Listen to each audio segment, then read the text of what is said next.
গোপন পাপের মাধ্যমে ওই রবের সাথে সে যুদ্ধে লিপ্ত হয়, যে রব তার শাহ রগের আরো নিকটে থাকে, এই আল্লাহর সাথে সে নিয়মিত লড়াই করতে থাকে।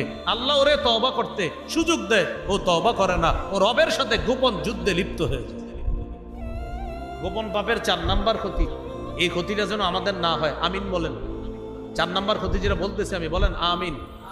আল্লাহ চতুর্থ যে ক্ষতিটা এখন বলবো, এটা যেন আমাদের কারো জীবনে না হয়, বলেন আমিন। গোপন পাপের 4 নাম্বার ক্ষতি, আল্লাহ না করেন, আল্লাহ না করেন, বেঈমান হয়ে মৃত্যু হতে পারে। ইবনে রজব হাম্বলি রহমতুল্লাহি আলাইহি বলেছেন, আন্না খাতিমাতাস সুই বিসাবাবি দাসিসাতিন বাতিনাতিন লা ইয়াত্তালিউ আলাইহা নাস। কিছু কিছু ভালো মানুষ যারা আমাদের চোখে ভালো, তাদের মৃত্যু এত ভয়ঙ্কর মৃত্যু হয়। কয় কেন? এমন কিছু গোপন পাপ ছিল নিয়মিত, যেটা মানুষ জানতো না, আল্লাহ জানতো। ওর উপর রাগ হয়ে ওর মৃত্যুটা বড় ভয়ঙ্কর মৃত্যু দিছে আল্লাহ। এই হলো গোপন পাপের 4 ক্ষতি।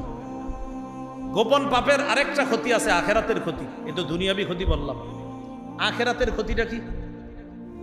গোপনে যে পাপ করে ও তো আমাদের সামনে আমল করে, তো গোপনেই না পাপ করে, তো আমাদের সামনে যে আমল করে সেটার কি হবে? ইবনে মাজাহ 4245 নম্বর হাদিস।